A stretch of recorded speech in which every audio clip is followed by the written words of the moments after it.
සම්මා සම්බුදු සරණයි සදැහැති ඔබ සැමට.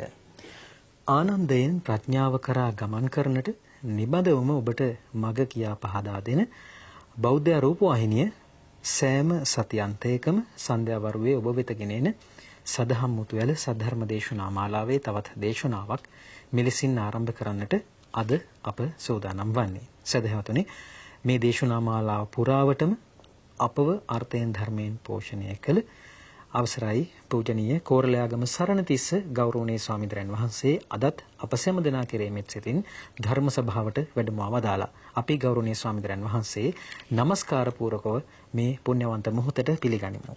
අවසරයි ස්වාමීන් වහන්සේ. සාදු සාදු සාදු.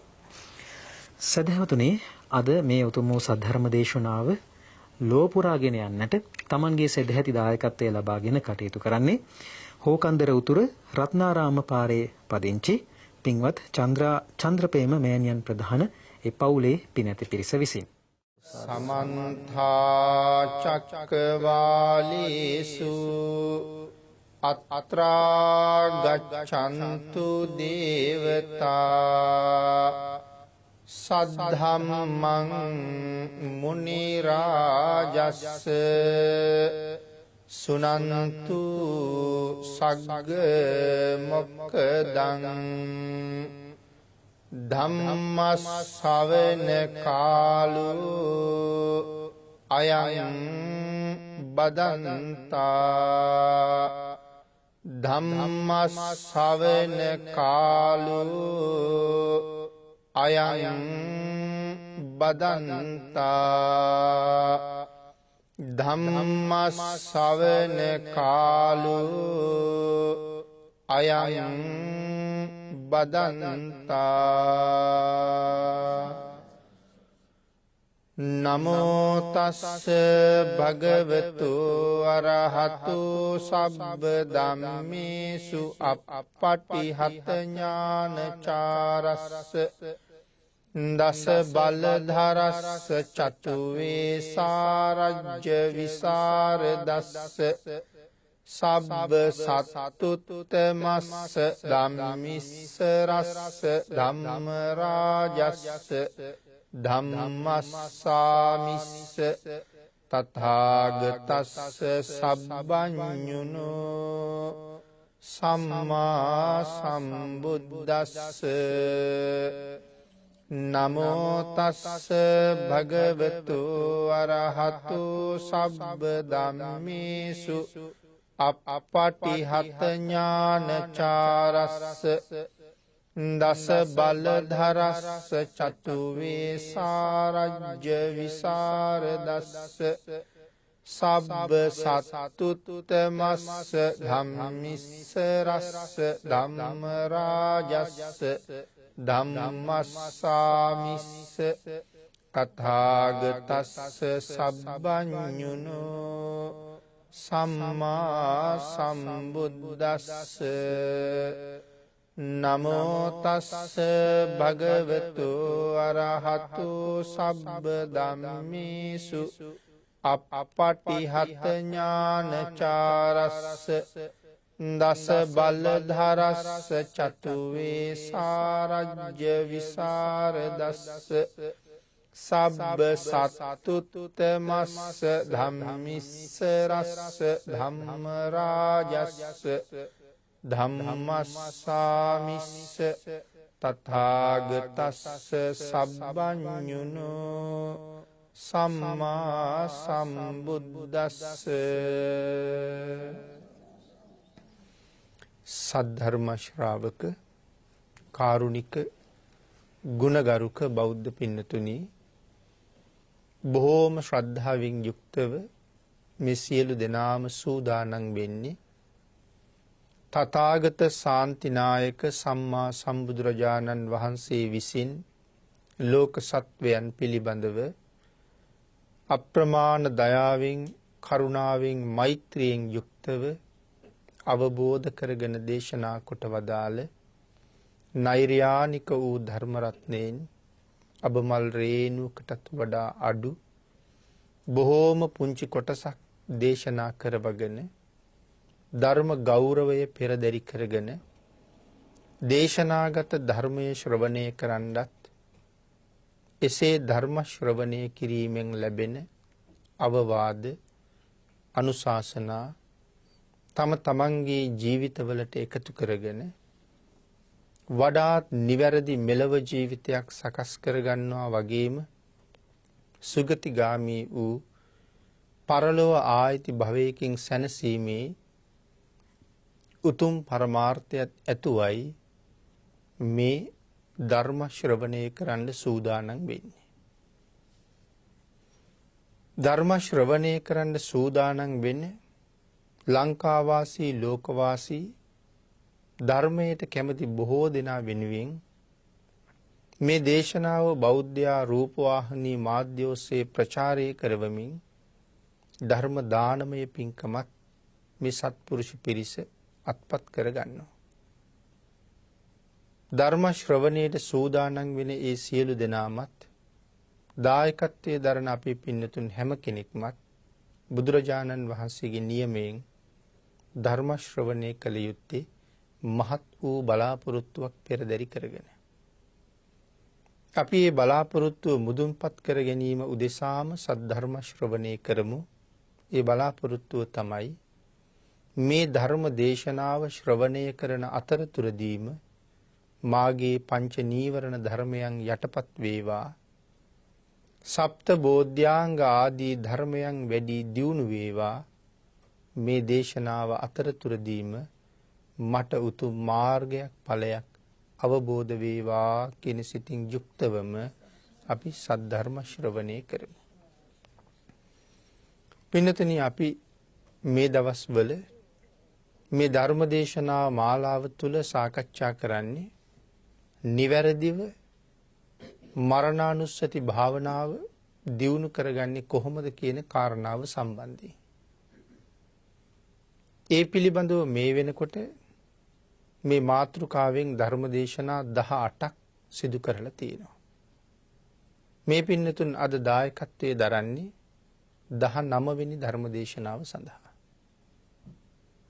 අපි පහුගිය ධර්ම දේශනාව නිමා කළා මේ දේහ නික්කේපණය කියන කාරණාව පැහැදිලි කරලා. දේහ නික්කේපණය කියලා කියන්නේ අපි මේ දේහය අතහරින්නේ කවදද කොහෙද කොතනද කොහොමද කියන කාරණාවල් එකක්වත් අපි දන්නේ නැහැ. මෙහෙම ජීවත් වෙලා හිටියට ගොඩබිම ජීවත් වෙච්ච අය ජලයේදී මරණයටපත් වෙන්න පුළුවන් කියන කාරණාවත් අපි සාකච්ඡා කළා. ජලයේ ඉපදිච්ච අය ගොඩබිම මරණයටපත් වෙන්නත් පුළුවන්. තව කෙනෙක් පස්කන්දකට යට වෙලා මැරෙන්නත් පුළුවන්. තව කෙනෙක් ගිනි කන්දකට අහු වෙලා මැරෙන්නත් පුළුවන්. තව කෙනෙක් අයිස් ගොඩක යට වෙලා මැරෙන්නත් පුළුවන්. බිම ඉපදිච්ච කෙනෙක් ඉහළ අහසේ මැරෙන්නත් පුළුවන්. මේ ආදී වශයෙන් මෙතන මේ විදිහට ජීවත් වෙන අපි කවදා කොතන කොහොම මැරෙයිද කියන කාරණාව පිළිබඳව නිශ්චිත බවක් නැහැ. එහෙනම් දේහ නික්කේපණය කරන තැන දේහය අතහරින තැන පිළිබඳව අපි කවුරුවත් දන්නේ නැහැ කියන කාරණාව සාකච්ඡා කරලා 18 වෙනි දේශනාවෙන් නිමා කළා. ඊළඟට අද තියෙන්නේ ඊළඟට අපේ ගතිය සිද්ධ වෙන තැන පිළිබඳවත් අපි දන්නේ නැහැ. ඒ කියන්නේ දේහ නික්කේපණයෙන් පස්සේ අපි කොහෙද උපදින්නේ කියන කාරණාව අපි කවුරුවත් දන්නේ නැහැ. එහෙනම් අද මේ පිළිබඳව අපි කරුණු ටිකක් සාකච්ඡා කරමු. පින්නතුනි මෙතන සඳහන් කරනවා අපි මේ ජීවත් වෙන ලෝකේ ඉඳලා කවදා හරි දවසක මරණයටපත් වුනහම උපදින්නේ කොහෙද? උපදින්න නම් තැන් තව බොහොම තියෙනවා. නමුත් ඒ බොහෝ තැන් වලින් අපි කොහේ ඉපදෙනවද කියන කාරණාව නම් අපි කවුරුවත්ම දන්නේ නැහැ. සමහර කෙනෙක් මනුස්ස ලෝකෙන් චුත වෙලා දිව්‍ය ලෝකෙ උපදිනවා. සමහර වෙලාවට දිව්‍ය ලෝකේ ඉන්න අය එහෙන් චුත වෙලා මනුස්ස ලෝකෙ උපදිනවා. ඒ පිළිබඳව කරුණු අපේ බුදුරජාණන් වහන්සේ මනාව ගෙනහැර දක්වලා තියෙනවා. ඔය පංච පුබ්බ නිමිත්ත ආදී සූත්‍ර දේශනාවල් වල දෙවියෝ මනුලව උපදින බව. මිනිස්සු කොහොමත් දිව්‍ය ලෝකවල උපදින බව අපේ දේශනාවල් වල මනාව පැහැදිලි කරලා තියෙනවා. ඊට අමතරව මේ ගතිය සිදුවෙන්න ස්ථාන 5ක් තියෙනවා කියලා දේශනා කරනවා. විශේෂයෙන් මනුෂ්‍ය ලෝකය, දේව ලෝකය, නිරය ලෝකය, තිරිසන් ලෝකය සහ പ്രേත ලෝකය. නිරය ලෝක පිළිබඳව සඳහන් කරාම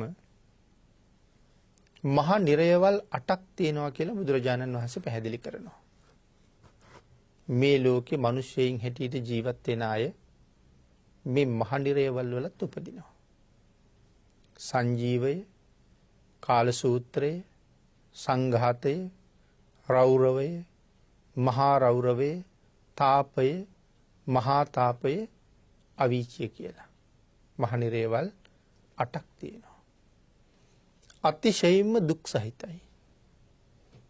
ආයුෂ ඊටාම දීර්ඝයි. ඒ නිසායි භාග්‍යතුන් වහන්සේ දේශනා කළේ මේ මනුස්ස ලෝකේ ජීවත් වෙන කෙනෙක් මේ ජීවිතෙන් පස්සේ නිරේ ලෝකයකට තිරිසන් ලෝකයකට වැටුණොත් ආයේ කවදානම් මනුස්ස ජීවිතයක් ලබයිද කියන කාරණාව බොහොම දුර්ලභයි. ඊ타ත්ම කලාතුරකින් තමයි වෙන්නේ. හේතුව තමයි ඒ ලෝකවලට ගියහම ආයේ මිනිස්සෙක් වෙන්න කුසල් රැස් කරන්න හැටියක් නම් ඇත්තෙම නැහැ. තිරිසන් ලෝකික වාගේ ඉපදුනොත් තව තවත් අකුසල් රැස් කරනවා මිසක් කුසල් රැස් වෙන්නේ ඊටාම කලාතුරකින්. ඊටාම කලාතුරකින් කියලා කිව්වත් අපේ බුද්ධ ශාසනයෙම සුගතිගාමී වෙච්ච තිරිසන් සත්තු කීප දෙනෙක් ගැන විතරයි කතා කරන්නේ. ඒ සංසාරේ වෙන වෙන හේතු තිබුණ නිසා වෙන්නේ ඇති. නිරේ ලෝකවල ආයුෂ ඊටාම දීර්ඝයි. කවදා හරි ඒ ආයුෂ ගෙවෙනවා. ඒ ආයුෂ ගෙවිලා කවදා හරි මනුස්ස ලෝක වලට එනවා. ඒ කිවි මේ කතා කරන මමත් ධර්ම ශ්‍රවණය කරන ඔබත් මේ සංසාරේ ඕන තරම් මේ කතා කරන නිරයවල් වල අනන්ත පැහිලා දුක් විඳලා තියෙන නිසා. එකපාරක් දෙපාරක් නෙමෙයි, සිය දහස් වර නෙමෙයි, ලක්ෂ කෝටි ගණන් වාරවල අපි මේ නිරයවල් වල දුක් විඳින්නේ නැහැ කියලා කොහොමවත් කියන්න පුළුවන් කමක් නැහැ. දීර්ඝ ආයුෂ කියලා සඳහන් කළා මම. මං හිතන්නේ නිරයවල් වල ආයුෂ කොච්චර දීර්ඝද කියලා ධර්මදේශනාවල් වලින් මේ පින්නතුන් අහලා ඇති ඕන තරම්. ආයුෂ අඩුම නිරය ලෝකයේ හැටියට භාග්‍යතුන් වහන්සේ පෙන්වන්නේ මේ සංජීව කියන නිරය. මේ සංජීව කියන නිරේ ආයු ප්‍රමාණය මනුස්ස වර්ෂ වලින් ගණනය කළොත් ආයුෂ අඩුම දිව්‍ය ලෝකේ ගැන සඳහන් කරනවා චාතුම් මහරජකේ කියලා. ආයුෂ අඩුයි කියලා සඳහන් කළාට මනුස්ස වර්ෂ වලින් අවුරුදු ලක්ෂ 90ක් කියලා සඳහන් කරන්නේ චාතුම් මහරජකේ ආයුෂ. මනුස්ස වර්ෂයෙන් අවුරුදු ලක්ෂ 90ක්. මේ ලක්ෂ 90 සංජීව කියන නිරයට එක දවසයි කියලා සඳහන් කරන්නේ. එතකොට සංජීවයේ ආයුෂ ලක්ෂ 90 එව්ව 360ක්. සංජීවයට අවුරුද්දයි. සාමාන්‍යයෙන් ධර්මයේ ගණන් හදන්නේ 360න් වගේ. මොකද 65ම කියලා නිශ්චිතයක් නෑ. 65 වෙනස් වෙනවා. 365 කියලා කිව්වට ඒක වෙනස් වෙනවා. එහෙනම් සාමාන්‍යයෙන් ওই දෙපැත්තටම ඉඳ තියලා 360න් වගේ තමයි ගණන් කතා කරලා තියෙන්නේ. එතකොට අපි මෙතන 360න් සඳහන් කළොත් ලක්ෂ 90 එව්ව 360ක් සංජීවයට අවුරුද්දයි. එවන් අවුරුදු තියෙනවා 500ක්. ඊටඟට සඳහන් කළා ඒක මනුස්ස වර්ෂ වලින් කිව්වොත් බිලියන 1620ක් විතර. ස්වල්ප ආයුෂයක් නෙවෙයි, මේ තමයි අඩුම ආයුෂය. කාලසූත්‍ර කියන නිරේ ආයු ප්‍රමාණය ගණනය කරනවා දෙවනි දිව්‍ය තලය. ඒ කියන්නේ ශක්‍ර දේවේන්ද්‍රයන් වහන්සේ වැඩ ඉන්න දිව්‍ය ලෝකේ. තව්තිසාව. තාව තිංස කියලා අපි කියනවා. ආයු ප්‍රමාණය මනුස්ස වර්ෂ වලින් අවුරුදු 3 කෝටි 60 ලක්ෂයක්. මේ අවුරුදු 3 කෝටි 60 ලක්ෂය දෙවනි අපායට එක දවසයි. 3 කෝටි 60 ලක්ෂය වූ 360ක් අවුරුද්දයි එවන් අවුරුදු 1000ක් අවශ්‍ය තියෙනවා. තුන්වෙනි දිව්‍ය ලෝකයේ ආයු ප්‍රමාණය යාමේ 14 කෝටි 40 ලක්ෂයයි. ඒක තුන්වෙනි අපායට එක දවසයි. හතරවෙනි දිව්‍ය ලෝකයේ ආයු ප්‍රමාණය තුසිතය අවුරුදු 57 කෝටි 60 ලක්ෂයයි. මේක හතරවෙනි අපායට එක දවසයි. පස්වෙනි දිව්‍ය ලෝකයේ ආයු ප්‍රමාණය නිම්මාන රති මනුස්ස වර්ෂ 230 කෝටි 40 ලක්ෂයයි. ඒක පස්වෙනි අපායට එක දවසයි. හයවෙනි දිව්‍ය ලෝකේ 921 කෝටි 60 ලක්ෂයයි. පරිනිම්මිත වසවර්ති. ඒක හයවෙනි අපායට එක දවසයි. එතකොට 921 කෝටි 60 ලක්ෂය වුණා 360ක් අවුරුද්දයි. හත්වෙනි අපායක් තියෙනවා, හත්වෙනි දිව්‍ය තලයක් නැහැ. ඒ නිසා හත්වෙනි අපායේ ආයුෂ සඳහන් කරන්නේ දල වශයෙන් අන්තර්කල්ප භාගයයි කියලා. අටවෙනි අපාය තමයි අවීචිය කියලා කියන්නේ. මහා බරපතල අකුසල් කරපු අය උපදින තැන. අවීචිය. ආයු ප්‍රමාණය අන්තර්කල්ප 1යි. මනුස්ස වර්ෂ වලින් කිව්වොත් 1.140 එවුවා 86 ලක්ෂ 40000. ඒ කියන්නේ අසංකේයයිනේ 1.140 කියන්නේ අසංකේයයි. අසංඛ්‍ය 86 ලක්ෂ 40000. එතකොට භාග්‍යතුන් වහන්සේ දේශනා කළේ මේ නිරයවල් වල වැටුනොත් ආයේ නැවත මනුෂ්‍යාත්ම භාවයක් ලබනවා කියන එක පරම දුර්ලභයි කියලා මේ ආයුෂය ගැන හිතනකොට ඒක අපිට හොඳටම තේරෙනවා. ඊට අමතරව ඔසුපත් නිරයන් තියෙනවා 128ක්. එතකොට මුළු අපායවල් ගාන 136යි. ඔසුපත් නිරයන් 128යි. මහ නිරයවල් 8යි 136යි. මේ ඔසුපත් නිරයන් තියෙන්නේ මහ නිරය වටේට පොඩි පොඩි අපායවල් හැටියට. හතර පැත්තේ හතර එකක් වටේට 16ක් තියෙනවා. 16 වරක් 8 128යි. මේ ගණන මෙහෙම සඳහන් කරලා තිබුණට තවත් ඔසුපත් නිරයන් තියෙනවා කියන එක ඔය මිත්ත වින්දක ආදී ජාතක කතා වලින් පැහැදිලි වෙනවා. ඒ කියන්නේ අපි හිතාගෙන ඉන්නේ මේ නිරයවල් ඔක්කොම මහ පොළොවේ යට තියෙනවා කියලා. ඇතැම් ඔසුපත් නිරයවල් ගොඩ බිමක් තියෙනවා කියන කාරණා සඳහන් වෙනවා. මහ මුහුදෙත් තියෙනවා කියලා සඳහන් කරනවා. ඉතින් මේ මිත්ත වින්දක කියන ජාතක කතාවෙන් කියනවා මහ මුහුදේ තියෙන ඔසුපත් නිරයන් පිළිබඳව. එක පුද්ගලයෙක් මහා බරපතල පාපයක් කරලා පිරිසක් එක්ක විදේශගත වෙන්න නැව් නගිනවා. මිත්ත වින්දක ජාතක කතාව හොයලා විස්තරේ කියවන එක හරි වටිනවා. මම මේ බොහොම කෙටියෙන් සිහිපත් කරන්නේ. මහ මුහුද මැදට ගියහම නැව නතර වෙනවා. යාන්ත්‍රික ඉංජිනේරුවෝ නැවේ දෝෂයක් තියෙනවද කියලා දන්න ප්‍රමාණයෙන් හොයලා බලහම නැවේ කිසිම දෝෂයක් ඒ ඇයිට දකින්න නැහැ. නමුත් නැව ගමන් කරන්නේ නැහැ. අන්තිමටම මේ අය තීරණය කරනවා මේ නැවේ මහ පව්කාරයෙක් ඉන්නවා.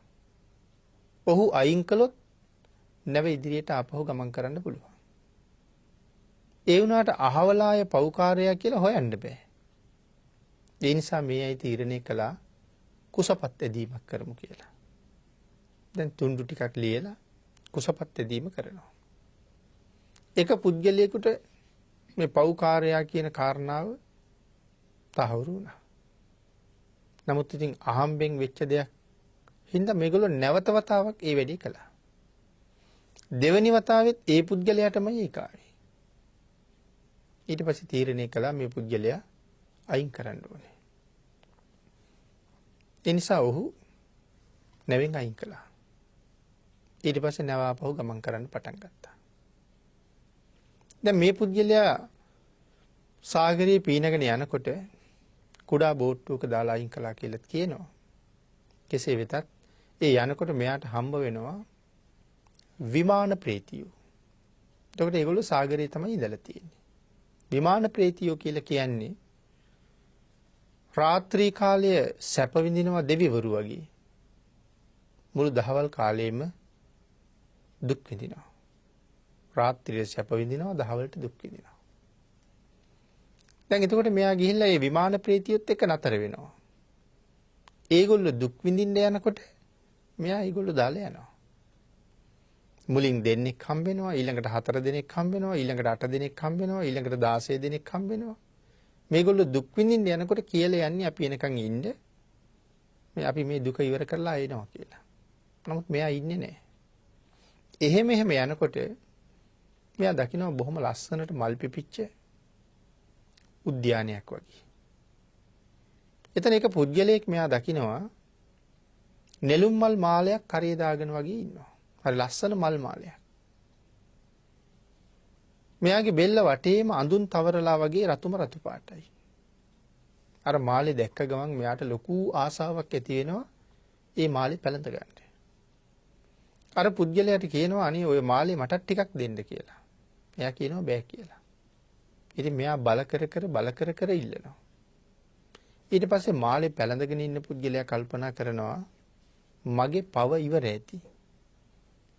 මම වගේම පව් කරපු පුජ්‍යලයක් වෙන්න ඇති මේ ඇවිල්ලා ඉන්නේ. ඒ නිසා ඔහුට පව විපාක දෙන්නයි මේක ඉල්ලන්නේ. ඒ හින්දා එහෙනම් දාගන්න කියලා දෙනවා. අරයට මල් වගේ තමයි පේන්නේ. නමුත් මෙයා කරේ දාගෙන ඉන්නේ මල් මාලයක් නෙමෙයි. ඒක තනිකරම දෙලිපිහිය වගේ පිහිය වලින් හදාපු මාලයක්. බෙල්ල වටේටම අඳුන් ගාලා වගේ පේන්නේ නිරන්තරයෙන් කැපි අරයාගේ ලේ වැක්කිරෙනවා. නමුත් මෙයාගේ පව නිසා එයාට පේන්නේ එක මල් මාලයක් කියලා. එහෙනම් දාගන්න කියලා ගලවලා දානකොටම කන් නාසා ආදී මූණ කපාගෙන අරක බහිනවා බෙල්ලට. දැම්මට පස්සේ ආය ගලවන්න බෑ. මේකට තමයි කියන්නේ උර චක්‍රමාලය කියලා. අපි ඔය වචනේ අහලා තියෙනවා. අපි උර චක්‍රමාලයක් කියලා කියන්නේ මහා කරදර ගොඩකට. සමහරට මහා කරදර ගොඩක් යම් පුද්ගලයෙක්ගෙන් පැමිණෙන්න ගත්තාම අපි කියනවා මහා උර චක්‍රමාලයක් මං කරේ දාගත්තා වගේ කියන වචන අපි කියනවා. එතකොට මේ මාලෙට තමයි මේ උර චක්‍රමාලය කියලා කියන්නේ කියලා සඳහන් කරනවා. එතකොට මෙයා මොකද්ද මේ කරලා තියෙන මහා පව? දැන් අර පුද්ගලයාත් හිතනවා මං වාගේම පවක් කරලා වෙන්දයි මොහො වෙවිල්ලා ඉන්නේ කියලා.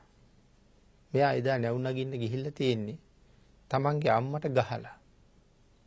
එතකොට මේ කාරණා වලින් තවත් හුඟක් කරුණු අපිට තේරුම් ගන්න තියෙනවා.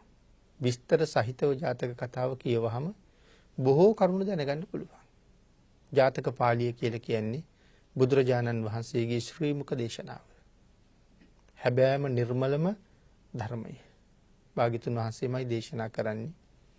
යම් ධර්ම කාරණාවක් පැහැදිලි කරන්න අවශ්‍ය වෙච්ච තැනක බුදුරජාණන් වහන්සේ ජාතක කතාවක් ගෙනහැර දක්වනවා කියලයි සඳහන් කරලා තියෙන්නේ.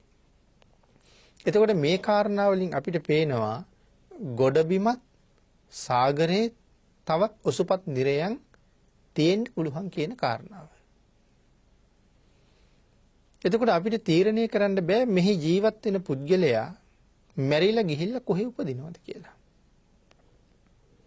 දැන් ওই තපෝදා නදිය පිළිබඳව එහෙම සඳහන් කරනකොට පැහැදිලි කරනවා තපෝදා නදිය ඊටාම පිරිසිදුයි කියලා.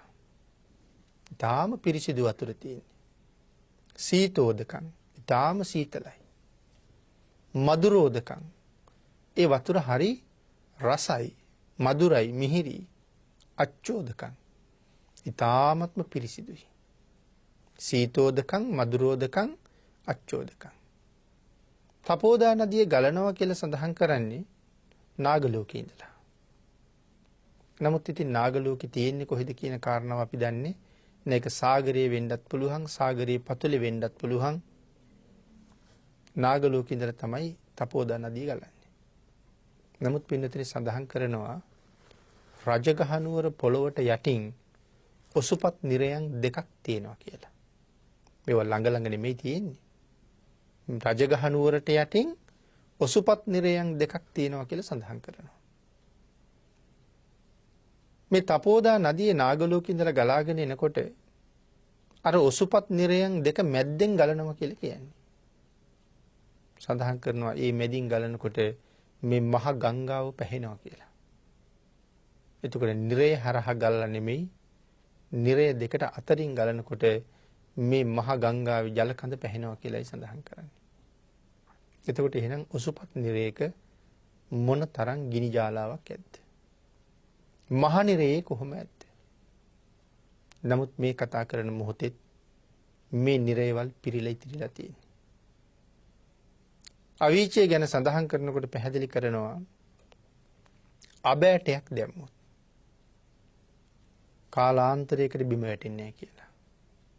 හරියට අපි මොකක් හරි නලයක් අරගෙන ඒකට ඊයන් උණු කරලා වැක්කිරුවොත් අතුරු සිදුරු නැතුව ඒ ඊයන් ගමන් කරනවා වගේ මේ මහ නිරේවල් නිරිසත්තුන්ගෙන් පිරීලා කියලා සඳහන් කරන්නේ. ඒකයි මම සඳහන් කළේ අපි ඒ නිරය ලෝකවල ඕන තරම් පැහුණා. තවත් කුසල කර්මයක් හේතු වෙලා ඒ කර්ම ගෙවලා ආයසරයක් මේ වාගේ ජීවිතයක් ලබනවා. විශේෂයෙන් දිව්‍ය ලෝකයෙන් ඇවිල්ලා මනුලව උපදිනවා කියන කරුණු සඳහන් කරලා තියෙනවා. ඉතින් ආය මනුස්ස ජීවිතයක් ලැබුණා. මෙහෙන් චුත වෙලා ගිහිල්ලා නැවත උපදින තැන කොහෙද කියන එක අපි හරියටම දන්නේ නැත්තේ. ඒක තේරුම් ගැනීමේ තරම් ප්‍රඥාවක් අපිට නැහැ. මේ ජීවිතේ බොහෝ කුසල් කරලා තියෙනවා වෙන්න පුළුවන්. නමුත් අපි දන්නේ මරණාසන්න වෙලාවේ අපිට පහළ වෙන සිත කොහොම වෙයිද කියලා. මේ ජීවිතේ පින් කළාට පෙර සංසාරේ ආත්මයක කරපු කර්මයක් මෙතෙන්ට හේතු වෙන්න පුළුවන් මේ අවසාන තැනට. එහෙම වුණොත් පින පසෙක තියලා සමහර වෙලාවට මට අර කර්මයට විපාක විඳින්න යන්න සිද්ධ වෙනවා. එතකොට සංසාරේ රැස් කරපු කර්මත් හරිම භයානකයි කියන කාරණාවයි සඳහන් කරන්නේ. ඒ නිසායි බුදුරජාණන් වහන්සේ නිරන්තරයෙන්ම අපිට පැහැදිලි කරන්නේ උපන්නා වූ සත්වයා විසින් බොහෝසේ කළ යුත්තේ කුසල්මයි. ඒවං ජාතේන මච්චේන කත්තබ්බං කුසලම් බහු. එතකොට අපි මේ වාගේ ජීවිතයක් ලැබුවේ සසර බොහෝ පින් කරපු නිසා. පින්නතුනේ අපි පින් කරලා තියෙන බව අපි මේ වාගේ බණ අහනකොට අහලා තියෙනවා. ඒ වුණාට අපි පෞද්ගලිකව කල්පනා කරලා හිතලා නැහැ අපි කොයිතරම් පින්වන්තද කියලා. මේ වාගේ රටක ඉපදෙන්න වෙනම විශේෂ කර්ම කරලා තියෙනවා අපි. අකුසල කර්ම නෙමෙයි හැබැවින්ම කුසල කර්ම. සමහර රටවල් ගැන කල්පනා කරන්නකෝ. සමහර රටක තියෙන උණුසුම හින්දා මිනිස්සු මැරෙනවා. අපි සමහර කාලවල අහනවා උණුසුමට මැරිලා. තව සමහර කාලවල අහනවා සීතල නිසා මැරිලා. අපි ජීවත් වෙන මේ ලෝකෙම තව සමහර රටවල් තියෙනවා උදේ පාන්දර නැගිටලා දවල් 10 විතර වෙනකන් වැඩ කරනවා.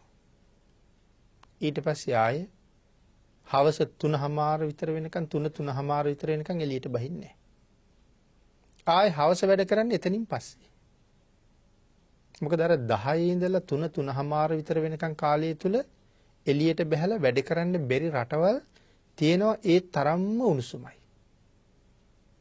එළියට බැස්සොත් ඇඟ පැහෙනවා. ලේ වමනේ දාලා මැරෙනවා. එතකොට එහෙම රටක ඉපදුනා නම් මීට වඩා බොහොම දුක් සහිතයිනේ. සමහර රටවල් වල මේ කාලේ මිනිස්සු ගමන් කරන පාරවල් වායු සමීකරණය කරනවා. පාරවල් වායු සමීකරණය කරනවා. ධනෙ තියෙනවා ජීවත් වෙන්න බැරි නිසා මොනතරම් තාක්ෂණය යොදනවද? තව සමහර රටවල් වල පාරවල් වල තියෙන පාට වෙනස් කරනවා. දැන් අපේ පාරවල් කළු පාටයි. ඉතින් ඒ නිසා මේ හිරු රශ්මිය තදින් දරාගත්තත් උරාගත්තත් අපිට ඒකේ ලොකු බලපෑමක් නැහැ. නමුත් සමහර රටවල පාරේ තියෙන පාට වෙනස් කරනවා. මොකද අවුරශ්මිය උරා ගන්න නිසා මිනිස්සුන්ට අපහසු නිසා. එහෙම රටක ජීවත් වෙන්න වුණා නම් අපි කොයිතරම් අපහසුතාවයන්ට පත් වෙනවද? ඒ වගේම පින්නතුනි තව සඳහන් කරනවා ගෙවල් ඇතුලේ ඉඳලා එළියට බහින්න වෙන්නේ හරි පරිස්සමෙන්. අපි දන්නවා සමහර රටවල් වාහනයක් නවත්තලා තිබ්බත් උදේ බලනකොට සම්පූර්ණ හිමෙන් වෙහිලා. ගෙවල් වල වහල උඩ සම්පූර්ණ හිමෙන් වෙහිලා. එහෙම රටවලුත් තියෙනවා. ගෙවල් ඇතුලේ හීටර වාගේ දාගෙන රෑ තිස්සේම උණුසුම් කරගෙන තමයි නිදාගන්නේ. එළියට බහලා බලහම උෂ්ණත්වයේ දශම ගානට අඩු වෙලා. එළියේ ඉන්න බැරි තත්ත්වයක් උදා වෙලා අයිස් මිදෙන තත්ත්වයකට ඇවිල්ලා. එතකොට මේ රටේ අපි කවදාවත් එහෙම තත්ත්වයක් දකින්නේ නැහැ. එතකොට එහෙනම් ඒ රටවල් වල ඉපදුන අයට වඩා අපි බොහොම පින් කරලා තියෙනවා මේ විදිහට ඕන වෙලාවක රෑ දවල් එළියට බහැලා තමන්ගේ කටයුත්තක යෙදෙන්න පුළුවන්. හිතන්නකෝ එහෙම රටක හිම වැටෙන රටක රාත්‍රියක ලෙඩෙක් අරගෙන යන්න වුණොත් මොකක් වෙයිද කියලා. දහවල ගෙවල් ඇතුළට වෙලා ඉන්න වෙලාවක රෝගියෙක් රෝහලකට නමුත් ගෙනියන්න වුණොත් කොයිතරම් අපහසුතාවයකට පත් වෙයිද කියලා. පින්නතින අපි ජීවත් වෙන රටවල් ගැන හිතන්න. අපේ රටෙත් සමහර පැත්තවල් කාලෙන් කාලෙට යට යනවා. සමහර පැත්තවල් වලට කාලෙන් කාලෙට නාය යනවා. වහින්න ලෑස්ති වෙනකොට වැහි කාලේ එනකොට මේ මිනිස්සු ඉන්නේ පුදුම බයයි. සමහර ප්‍රදේශවල ඇවිල්ලා ලකුණු කරලා ගිහිල්ලා තියෙනවා නාය යෑමට ආසන්න ප්‍රදේශ කියලා. ගෙවල් දොරවල් අත්හැරලා යන්න සූදානම් වෙලා බලාගෙන ඉන්න ඕනේ. නමුත් රාත්‍රියේ නිින්ද ගිහිල්ලා ඉන්න වෙලාවක නාය කිව්වොත් එහෙම. එහෙනම් වැස්ස කාලෙට ඒ අය ඉන්නේ හරි බයයි. යට වෙන ප්‍රදේශවල ඉන්න අයත් ඉන්නේ හරි බයයි. ස්ථීරව යමක් කරගන්න පුළුවන්කමක් නැහැ මෙවුවන් යට වෙලා විනාශ වෙලා යයි කියලා බයයි. මුහුඳයින ගෙවල් හදාගෙන ඉන්න අයත් ඉන්නේ බයයි. කාලයක් ඒ බය තිබුණේ නැහැ. නමුත් සුනාමි විපතින් පස්සේ නැවත ඒ බය දැනෙනවා. රට මැද ජීවත් වෙන අපිට එහෙම කිසිම බයක් ගම් වතුර ආවට බයකුත් නැහැ. සුනාමි ආවට බයකුත් නැහැ. නායයන්ට දිහාකුත් නැහැ.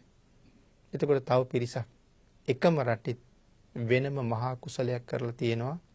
ඊටාම පහසුවෙන් ජීවත් වෙන්න. මේ වාගේ දේවල් ඒ පුද්ගලයා සංසාරේ රැස් කරගත්ත කර්ම වලට අනුව තීන්දුව වෙනවා. ඒ විතරක් නෙමෙයි සමහර වෙලාවට අපි හැමෝම නිත්‍ය සංඥාවකින් ජීවත් වෙන බවක් පේනවා. නමුත් අපේ ජීවිතේ හැම වෙලාවෙම අනිත්‍ය ස්වභාවයක තියෙන්නේ. අස්ථාවර ස්වභාවයක තියෙන්නේ. ස්ථාවර ජීවිත කාටවත් නැහැ. අපි සමහරලාට දරුවෝ මල්ලු හදනවා. ඒ අය බොහොම ආදරෙන් පෝෂණය කරනවා. උගන්වනවා. ලොකු මහත් කරනවා. අපි බලාපොරොත්තු වෙනවා මේගොල්ලෝ ලොකු මහත් වෙලා අපිව රැකගනි, අපිව බලාගනි, අපිව පෝෂණය කරයි, අපිට ලෙන්ගතුකම් දක්වයි කියලා අපි එහෙම හිතාගෙන ඉන්නවා. නමුත් එහෙම හිතාපු හුඟක් දෙනාට හිතපු නැති දෙයකට තමයි මුණ දෙන්න වෙලා තියෙන්නේ. සමහර මව්පියෝ මොන තරම් අන්ත අසරණ තත්ත්වයට පත් වෙලාද? දරුවෝ ගැන සමහරලාට හොයලා බලහම මේගොල්ලෝ ඊටාම ඉහළ පැලැන්තියේ ජීවත් වෙන අය. නමුත් අම්මා තාත්තා සමහරලාට හිඟමන් යදිනවා. එහෙම නැත්නම් වැඩිහිටි නිවාසයක. නමුත් මේ දරුවෝ හදන කාලේ මේ අයට උගන්වන කාලේ මේ මව්පියෝ හිතන්නේ ඇද්ද මේ අය දවසක අපිට මෙහෙම කරයි කියලා? කවදාවත් එහෙම හිතුවේ නෑ. නිත්‍ය සංඥාවක් තමයි තිබුණේ. මැරෙනවා කියන කාරණාවත් ඒ අයට සමහර වෙලාවට අමතක වෙලා තිබුණා. ආන් ඒ නිසා බුදුරජාණන් වහන්සේ දේශනා කළා හැම වෙලාවෙම බොහෝසේ කුසල් රැස් කරන්න ඕනේ. හැම වෙලාවෙම කුසල් රැස් කරන්න කියලා කීවේ අපේ ජීවිතේ කවදා කොතන නැති වෙයිද දන්නේ නැති නිසා. පස්සේ අහවල් කාලේ අහවල් වෙලාවක කුසල් රැස් කරනවා කියලා තීරණය කරන්න පුළුවන් කමක් නැහැ. අද මෙහෙම ජීවත් වුණාට හෙට දවසේ මොන වාගේ ලෙඩකට ගොදුරු වෙන්න බැරිද? අත් දෙකම වකුටු වෙන්න පුළුවන් ජීවිතේ කවදාවත් ආයි කෙලින් කරන්න බැරි වෙන්න. පාද දෙක රෝගී තත්වයට ලක් වෙන්න පුළුවන් අය කවදාවත් සුව කරන්න බැරි වෙන්න. හදිසියේ ඇස් දෙක නොපෙනී යන්න පුළුවන්. හදිසියේ කන් දෙක නැසී යන්න පුළුවන්. එහෙමනම් අහවල් කාලෙට පින් කරන්නම් කියලා හිටියට මේ ඉන්ද්‍රියන් හදිසියේ දුර්වල තත්වයට පත් වුණොත් ආයෙ අපිට පින් කරන්න පුළුවන්කමක් වෙන්නේ නැහැ. ආන් ඒ නිසා අවශ්‍ය කුසල් කර්මයන් හැම වෙලාවෙම සම්පාදනය කරගන්න ප්‍රඥාවන්ත වෙන්න ඕනේ. ජීවිතේ මොහොතින් මොහොත අපිට අහිමි වෙනවා. ගත වෙන මොහොතක් පාසාම ජීවිතය අහිමි වෙනවා. අහිමි වෙන ජීවිතයක් එක්ක අපි හැම මොහොතකම කල්පනා කරන්නේ මට යමක් හිමි කරගන්නමයි. ජීවිතය අහිමි වෙනකොට යමක් හිමි කරගන්න අපි උත්සාහ කරනවා. හිමි වුණාට කමක් නැහැ. අපිට යනකොට අරන් යන්න පුළුවන් දේවල්. මේකෙන් කියන්නේ අනික් වැඩ මොකවත් කරන්න එපා කියන එකද? ඒ කාරණාව නෙමෙයි ප්‍රඥාවෙන් යුක්තව ජීවිතය දිහා බලන්න ඕනේ කියන එක. අහිමි වෙන ලෝකයේ බොහෝ දේවල් හිමි කරගන්න, ලෞකික දේවල් හිමි කරගන්න උත්සාහ කරාම මම විසින් මට යමක් හිමි කරගන්න නැති වෙනවා. අර හිමි කරගත්ත දේවල් ඔක්කොම මෙහෙ දාලා මට හිස් අතින් යන්න සිද්ධ වෙනවා. ආන් ඒ නිසා හැම වෙලාවෙම මම පෞද්ගලිකව පොහොසත් වෙන්න ඕනේ. යන ගමන හිස් නැතුව යන්න. පෙර භවයන් ගණනාවක බොහෝ කුසල් රැස් කරපු නිසා ඔබ හිස් නැතුව මේ ජීවිතයට ඇවිල්ලා තියෙනවා. මේ ජීවිතේ හිස් නැතුව ආව කියලා කියන්නේ සමහර අය මනුස්ස ලෝකෙට එනකොට එක්ක අතක් නැහැ, නැත්තම් පාදයක් නැහැ, එක්ක අතපය දුර්වලයි, ඇස් නැහැ, කන් ඇහෙන්නේ නැහැ, කතා කරන්න බෑ, නැගිට ගන්න බෑ, හොඳ මානසිකත්වයක් නැහැ, බොහෝ අඩුපාඩු සහිතව ඉපදිලා තියෙනවා. නමුත් එහෙම අඩුපාඩුවක් නැතුව මේ කය නිරෝගීව අරගෙන ඇවිල්ලා තියෙනවා. ඒ කියන්නේ පෙර භවයක බොහෝසේ කුසල් හම්බ කරගත්ත නිසා. අනුන්ගෙන් ඉල්ලගෙන කන ජීවිතයක් නැතුව Tamanට පෞද්ගලිකව හොඳ ජීවිතයක් තියෙනවා. ආහාර පාන අඩුවක් නැහැ. ගෙවල් දොරවල් අඩුවක් නැහැ. වස්ත්‍රාභරණ වල අඩුවක් නැහැ. එහෙම ලැබුණේ පෙර හොඳට දන් දීලා තියෙන හින්දා. හොඳට සිල් රැකලා, හොඳට දන් දීලා, මනුස්ස ජීවිතයකුත් ලැබිලා, ඒ ජීවිතේ පවත්වන්න අවශ්‍ය අනික් දේවලුත් සම්පාදනය වෙලා තියෙනවා අපි දානීය දුන්න ප්‍රමාණයට. එහෙනම් පෙර හොඳට හම්බ කරගෙන ඒ හම්බ කරගත්ත අසීමාන්තික කුසල් වියදම් කරලා තමයි මේ ජීවිතය ලැබලා තියෙන්නේ. මේටත් වඩා ඉහළ ජීවිතයක් ඉදිරියට ලබන්න බලාපොරොත්තු වෙනවා නම් මේක අපේ අන්තිම උපත නෙමෙයිනේ. එහෙනම් ඉදිරියට ලබන්න බලාපොරොත්තු වෙනවා නම් මෙහෙදි නැවත කැමති විදියට හම්බ කරන්න ඕනේ. ඊළඟ ජීවිතේ කොහොමද මට වෙන්න ඕනේ? මේ ජීවිතේ මොනවද මට අඩුපාඩු?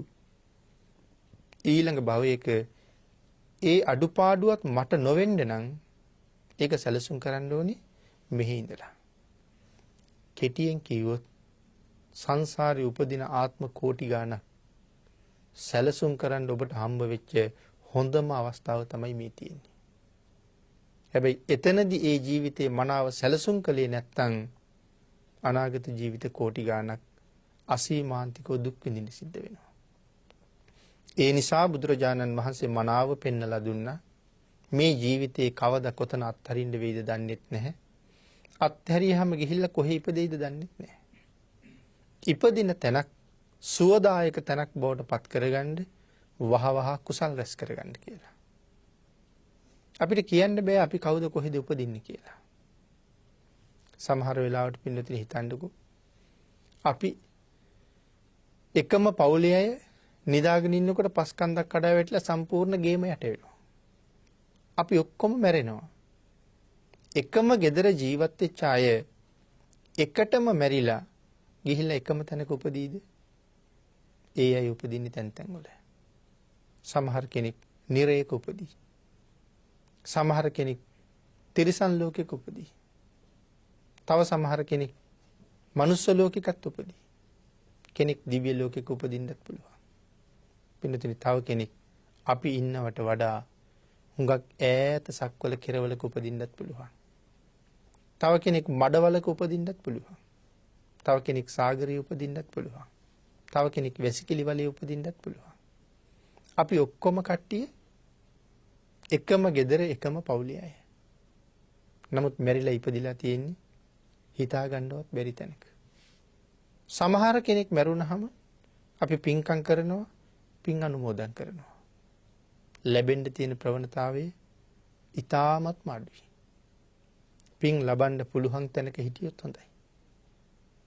සමහරලාට අපි පින් දෙන අපේ ඥාතියා මෙයින් සක්වලවල් 100 ගාණක් ඈත ඉපදිලා ඉන්න වෙන්නත් පුළුවන්. නමුත් පින් ලැබෙන්නත් පුළුවන්. නමුත් ලබන්න පුළුවන් තැනක හිටියොත් තමයි පින් ලැබෙන්නේ. ඒ හින්දා අනුන් දෙන පින් වලින් පෝෂණය වෙන්න බලාපොරොත්තු වෙනවට වඩා සැක නැතුව බය නැතුව මැරෙන්න තමන් විසින් තමන්ට කුසල් රැස් කරගන්න එක හරි වටිනවා. හරියට අපි එකට ඉපදිලා ඉන්නවා කියලා කියන්නේ හතරමං හන්දියක මුණ ගැහිමක් වගේ. හතර පැත්තෙන්ම එන අය හතරමං හන්දියේදී මුණ ගැහෙනවා. මුණ ගැහුණට ඒ අය ආයසරයක් යන්නේ වෙන වෙන පැති වලට. හතර පැත්තෙන්ම ඇවිල්ලා මුණ ගැහිලා වෙන වෙන පැති වලට යනවා. කොහෙන් හරි ඇවිල්ලා එක පවුලක මුණ ගැහිලා ඉන්නවා. නමුත් මැරුණාම අපි හැමෝම එකම පාරේ යනව නෙමෙයි. අපි හැමෝම විවිධ පැත්තටයි යන්නේ. ආන් ඒක හින්දා අපි හැමෝටම වැඩි වැඩියෙන් අවශ්‍ය වෙලා තියෙන්නේ මනාව කුසල් සම්පාදනය කරගන්න එක. මැරිලා කොතනද උපදින්නේ? මැරිලා කොහොමද උපදින්නේ කියන කාරණාව දන්නේ නැහැ. එහෙනම් ගතිය කොතන කොහොම සිද්ධ වෙනවද කියන කාරණාව හිතාගන්න බැරි නිසායි බුදුරජාණන් වහන්සේ මේ කරුණ පෙන්නලා මේ මරණය හැම වෙලාවෙම සිහිපත් කරන්න කියලා දේශනා කළේ. මම මැරෙන කෙනෙක් කියන එක අමතක කරන්න එපා. මගේ ජීවිතය ඊටාම අනිත්‍යයි, මගේ ජීවිතය ඊටාම අස්ථිරයි කියන කාරණාව කවදාවත් අමතක කරන්න එපා. අනිත්‍යයි, අස්ථිරයි කියලා හිතන එක දුකක් කියලා සමහර කෙනෙකුට හිතෙන්න පුළුවන්. තව සමහර කෙනෙක් බුදුදහමට හරි බයයි. ඒ බුද්ධ ආගමේ කියන්නේම දුක ගැන. බුද්ධ ආගමේ කියලා තියෙන්නේම මරණය ගැන. බුද්ධ ආගමේ කියලා තියෙන්නේම අස්ථීර බව ගැන. ඒ හින්දා මිනිස්සු බුද්ධ ආගමට බයයි. හැබැයි එහෙම හිතන්නේ බුද්ධ ආගම පිළිබඳව දන්නේ නැති අය. බුදුරජාණන් වහන්සේ තරම් සැනසෙල්ල පිළිබඳව දේශනා කරපු ශාස්ත්‍රවරයෙක් මේ ලෝකේ කොහෙවත්ම නැහැ. ඇයි මේ කරුණ මෙහෙම පෙන්ලා තියෙන්නේ? අපිට සැනසීමක් ලබා දෙන්න. අපි ශක්තිමත් අය බවට පත් කරන්න.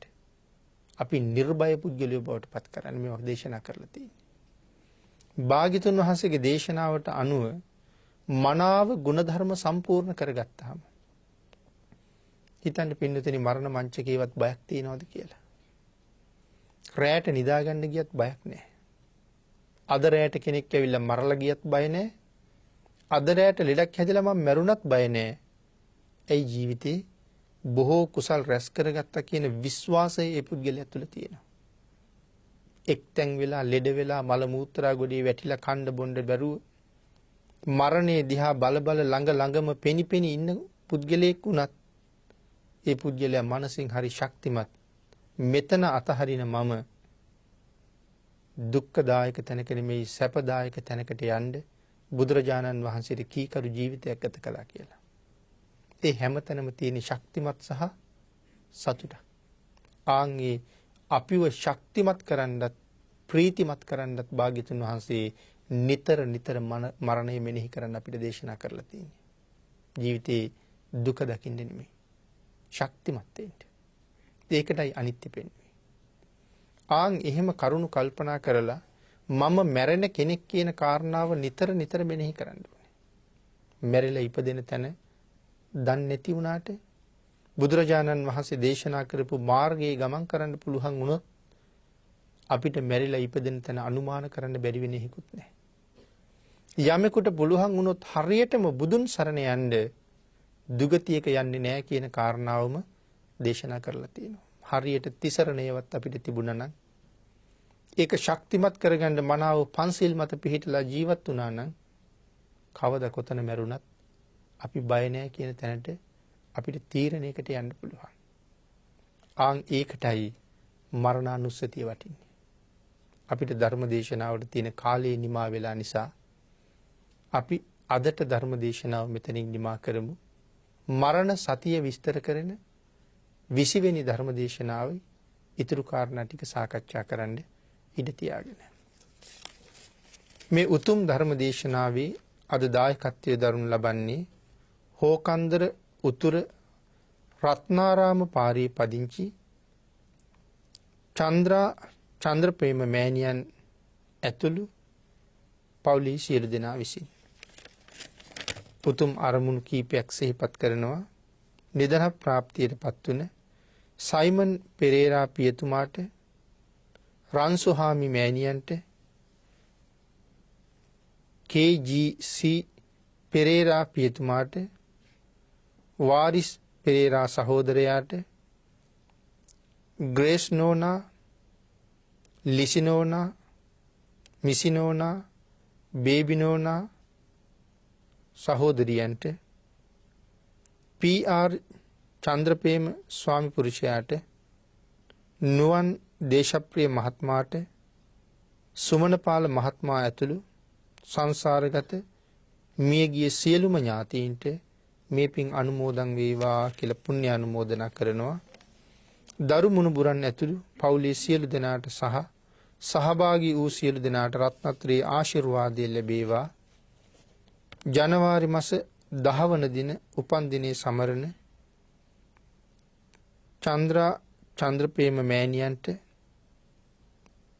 තුනුරුවන්ගේ ආශිර්වාදය ප්‍රාර්ථනා කිරීමත් සියලු දෙනාටම මෙම ධර්ම දානමය කුසල කර්මයේ නිර්වාණ අවබෝධය සඳහා පාරමිතාවක් වේවා කියලා ප්‍රාර්ථනා කරනවා. සම්බෝධි මහ විහාරාධිපතිව වැඩවිසූ බෞද්ධ මාධ්‍යජාලයේ නිර්මාතෘවර බෝධිසත්ව ගුණෝපේත සම්බුද්ධ ශාසන විශ්ව කීර්ති සද්ධර්ම විභූෂණ පරම පූජනීය දරණාගම කුසල ධම්ම නායක මාහිමිපාණන් වහන්සේට මේ පින් අනුමෝදන් වේවා. අපවත් වී වදාළ සියලුම මහා සංඝරත්නයටත් රට ජාතිය වෙනුවෙන් ජීවිත පරිත්‍යාග කරපු සියලුම රණවිරුවන්ටත් මේ රැස් කරගත් සියලුම පුණ්‍ය ධර්මයන් අඩු නැතුව අනුමෝදන් වේවා කියලා විශේෂ පුණ්‍ය අනුමෝදනාව සිහිපත් කරනවා. දායක පිරිස විසින් පින් අනුමෝදන් කළ සියලු දෙනාටම පින් අනුමෝදන් වේවා. ආශිර්වාද කළ සියලු දෙනාටම රත්නත්‍රී ආශිර්වාදයෙන් නිදුක් නිරෝගී භාවයේ චිරජීවනයේ උදා වේවා කියලා ප්‍රාර්ථනා කරමින් සියලු දෙනාටම ඊ타ම ඉක්මන් භවයක ඊ타මත්ම කෙටි කාලයකින් සැප සහිත ප්‍රතිපදාවෙන් ප්‍රාර්ථනීය බෝධියෙන් උතුම් අමා මහ නිවනින් සැනසීමම ලැබේවා කියලා ප්‍රාර්ථනා කරමු. ආකාශට්ඨා ච බුම්මට්ඨා දේවා නාග මහිද්దికා පුඤ්ඤන්තං අනුමෝදිත්වා චිරං රක්ඛන්තු ලෝක සාසනං දේවෝ වස්සතු කාලේන සස්ය සම්පත්ති හෝතු ච පීතෝ භවතු ලෝකෝ ච රාජා භවතු ධම්මිකෝ.